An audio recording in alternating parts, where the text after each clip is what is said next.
Hello and welcome to another episode of Sports with Munga. And Max takes his first pole at the Australian Grand Prix. Can you imagine that? A man who's been winning on a hot streak and just for fun at each and every Grand Prix that he kind of goes into. This is the first time that he takes pole at the Australian Grand Prix. You have to remember that Red Bull have been winning or have been on a streak only since last year. The years before that, Mercedes has dominated the sport for a pretty long time, and it's never been easy. It's also been the fact that reliability problems have been the problem for Red Bull for a lot of seasons. Like every first race, in a way, or like first two races, they've had reliability issues, and this Australia generally used to be the first race of the season. Now we have Bahrain and Jeddah added, and that's why they have the first. But then last season, if you remember, that was not good for Max as well. They still had reliability issues all over the Grand Prix till Australia, till the Baku, and that's when they started winning. Ferrari was pretty dominant in the last year as well for the first three races, definitely for Australia as well. But then it's settled this year. Max Verstappen and Red Bull take the pole. Amazing to watch that. But then what's more exciting is that Sergio Perez did not even have one time lap during the qualifying, which means he's going to start dead last. So we're gonna have the whole grid is gonna be sandwiched between two Red Bulls. It's basically Max Verstappen at first and a 20th start for Sergio Perez.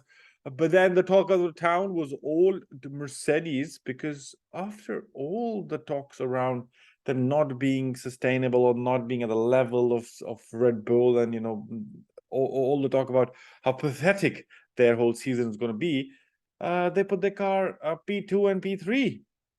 Will they win? That's gonna be the interesting thing, and that's a big question mark in my mind.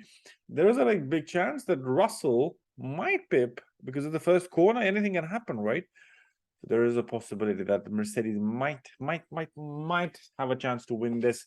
But then it'll be closely contested with Alonso on P4, Sainz P5, P6 for Stroll, 7th for Leclerc, and 8th Albon, Gasly, Hulkenberg, Ocon, Tsunoda, Norris, Magnussen, De Vries, Piastri.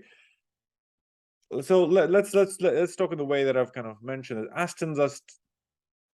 Aston are ready to kind of pounce because both Alonso is right next to Hamilton, and that's going to be amazing to watch. And we know how amazing Alonso is during his starts. Perez, Stroll is 6th. He's standing next to Sainz. That's going to be pretty interesting. Ferrari is still the best 4th team in my mind after Red Bull, Mercedes, and Aston Martin.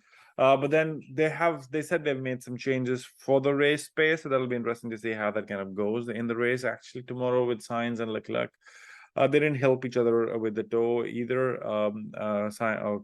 Leclerc jokingly saying that Sainz helped him in the third or fourth turn with an amazing toe or the split frame. That was not reality. Alpine close to points. Good to see Alpine. They are 9th and they're starting 9th and 11th. Ocon missed it by 7,000th of a second. But what was amazing to see as well is Williams of Albon hitting purple sectors. Like in the middle sector, he was purple. I was like, what's happening? It's a Williams. But then they hooked it up pretty well. He starts P8. There should be points on the table. And all depends on how clean the start is for Albon as well, because he will have Gasly, Hulkenberg, and Ocon and Tsunoda kind of pouncing on him as quickly as possible.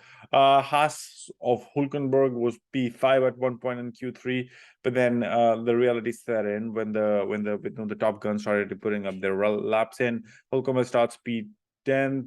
Magnussen had some issues with his car. He starts P14.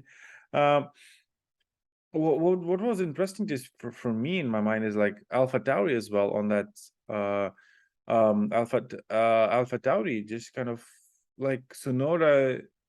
I think that just kind of defrees all the hype after his Williams debut last season with Monza. It seems to have died out. Like he's just struggling with the car right now. Both of them, P12 and P15 for the Alpha Tauris. McLaren nowhere in my mind, and why I say this is because Norris and Piastri almost never looked in contention to actually improve their times to a level that they could actually compete with P10 or something, like with Q3. But a little more disappointing for Zhou Guanyu and Bottas. Alfa Romeo struggled extremely hard, both 17th and 19th. Zhou and Zhou Guanyu 17th and Bottas 19th. Both said they had the right setup in FP3, but then it seems that something changed. Could be the way the tires were kind of not coming alive.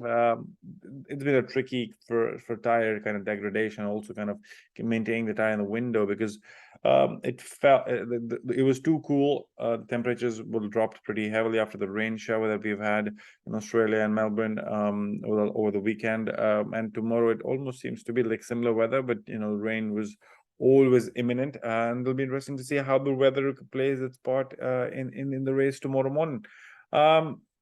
Logan Sargent didn't feel comfortable at all, and but it's interesting to say that Sargent finished 18th, but Albon finished 8th, and as said, Perez 20th on the grid. It's gonna be interesting in my mind. I think I still feel that Red Bull have it all in their hand to kind of win. Max has all, like, I don't think they'll have to score maximum points. Perez will have to do a long stint. They are the only team on the who have 2 new hard compounds, and that could be a great beneficial strategy for them to run them longer.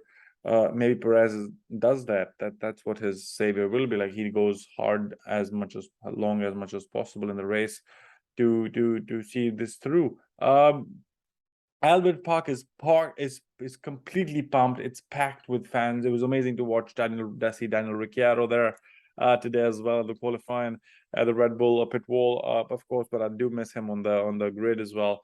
But a local hero, Piastri, a race to forget for him, like, or qualifying for him to forget. Interesting to see how he kind of moves forward with the race tomorrow. Let me know in the comment section below, what do you think? Do you think Mercedes is actually possible for them to actually win this? Will Perez make a comeback from the back after his reliability woes continued? Or will it be a safe, smooth sailing for Max Verstappen? What happened in the first 10? Does Aston Martin, does Alonso take over Hamilton, and just Aston's hype train continues? Or do we see Ferrari finally somewhere challenging for the top step of the podium? All to play for tomorrow morning. Let me know in the comment section below what you think. Do like this video, do share, and do subscribe, and we catch you after the race.